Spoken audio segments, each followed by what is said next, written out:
Shalom, salam sejahtera, salam kasih di dalam nama Yesus. Kita bersyukur sekali lagi kesempatan untuk beribadah dan belajar firman Tuhan. Hari ini kita mendengar firman Tuhan yang diambil di dalam Kisah Para Rasul 22 ayat 23 sehingga 29. Sekali lagi Kisah Para Rasul 22 ayat 23 sehingga 29. Dan saya akan bacakan di sini dalam terjemahan bahasa Malaysia.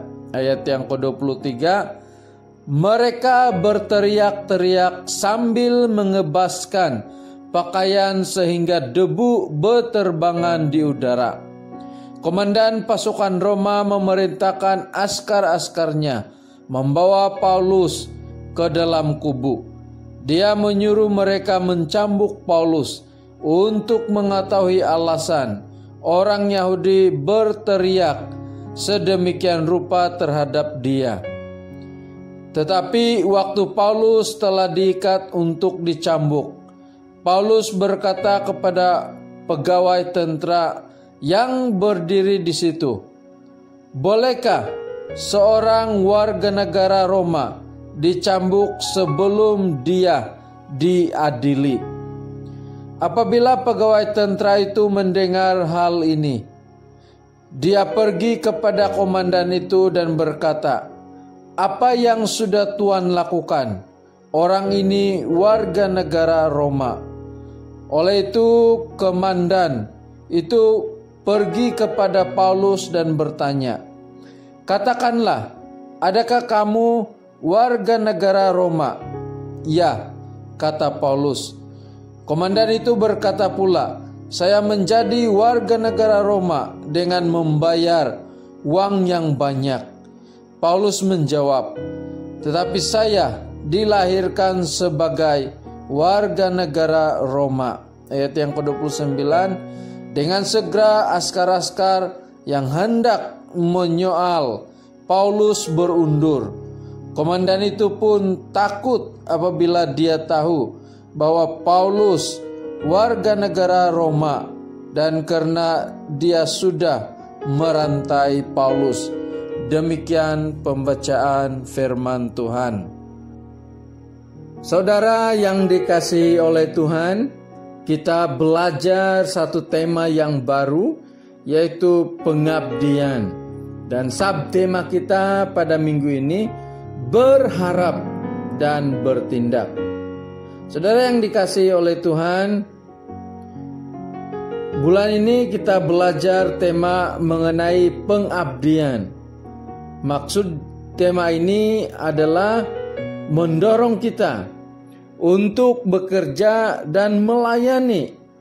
Dan memang itulah yang patut dan harus kita lakukan sebagai hamba Tuhan. Mengabdi dan melayani Tuhan dengan setia. Subtema kita pada minggu ini berharap dan bertindak. Berharap bermaksud keinginan atau keinginan supaya terjadi sesuatu. Manakala bertindak pula bermaksud langkah atau perbuatan. Jadi kalau kita mengharapkan sesuatu, maka perlu ada tindakan. Sebagai contoh, kalau kita berharap supaya kita ada kesembuhan dari sakit, maka tidak boleh berdiam diri, harus bertindak dengan meminum obat atau meminta rawatan. Saudara yang dikasihi oleh Tuhan, dalam perikop firman Tuhan yang sudah kita baca, kita dapat melihat bagaimana Rasul Paulus berharap dan bertindak.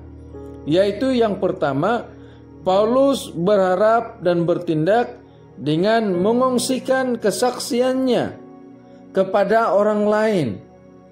Kesaksian Paulus bagaimana Tuhan Yesus sudah menampakkan diri kepadanya, sehingga Paulus percaya kepada Yesus.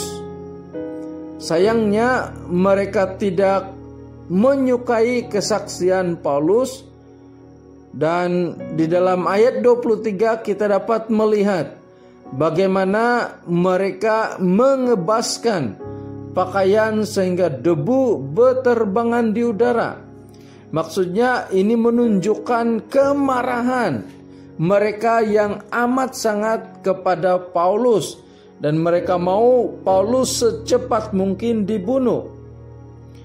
Paulus berharap dan bertindak melalui kesaksiannya orang Yahudi boleh bertenang, tetapi orang-orang Yahudi tidak dapat bertenang, malah mereka mau membunuh Paulus. Paulus juga berharap dan bertindak, yang kedua, dengan memberitahu tentara yang menangkapnya bahwa Paulus seorang warga negara Romawi. Kita tahu rencana komandan itu adalah untuk menyiksa dan mencambuk Paulus untuk mengetahui kenapa terjadi rusuhan. Rencana itu gagal karena komandan itu mengetahui bahwa Paulus seorang warga negara Romawi. Malah hebatnya, Paulus menjadi warga negara Romawi bukan karena dibeli, tetapi karena kelahiran. Itu maksudnya kewarganegaraan Paulus lebih tinggi daripada komandan itu sendiri yang membeli kewarganegaraannya. Karena Paulus seorang warga negara Romawi, maka Paulus memiliki hak istimewa. Di antaranya adalah seorang warga negara tidak boleh dihukum atau diseksa sebelum diadili. Malah seorang warga negara juga memiliki hak istimewa, boleh diadili di hadapan kaisar. Dan kita tahu melalui kewarganegaraan Paulus ini, luar biasanya Injil dapat diberitakan, dapat disampaikan kepada para pembesar kerajaan Romawi pada waktu itu. Dan kalau Paulus tidak bertindak dengan memberitahu kewarganegaraannya, maka sangat sukar Injil terus dapat diberitakan, khususnya kepada bangsa bukan Yahudi. Saudara yang dikasihi oleh Tuhan, dalam kehidupan kita setiap hari, berharap dan bertindak itu sangat penting. Sebab itulah di dalam Yakobus 2 ayat 14, iman tanpa perbuatan pada hakikatnya adalah mati. Sia-sia kalau iman tidak disertai dengan perbuatan. Jadi kalau di dalam pelayanan gereja kita berharap supaya pelayanan kita lebih maju lagi, maka kita tidak boleh berdiam diri. Kita perlu saling melayani, kita perlu bertindak, bekerja sama di dalam pelayanan supaya pelayanan boleh berkembang. Kalau kita berharap supaya orang lain mengasihi kita, maka kita juga perlu bertindak terlebih dahulu mengasihi orang lain. Kalau kita mau orang lain berbuat baik kepada kita, atau kita berharap mereka berbuat baik kepada kita, maka jangan hanya berharap, kita perlu bertindak dengan berbuat baik kepada orang lain. Kalau kita berharap dapat memberi kepada Tuhan, maka kita perlu bertindak. Jadi saudara yang dikasihi oleh Tuhan, apa yang saya mau tekankan di sini adalah berharap itu baik, tetapi berharap saja tidak cukup. Perlu disertai dengan tindakan. Tuhan sendiri mau dan berharap kita mengasihi Dia. Maka kita dapat melihat Tuhan Yesus sendiri terlebih dahulu mengasihi kita.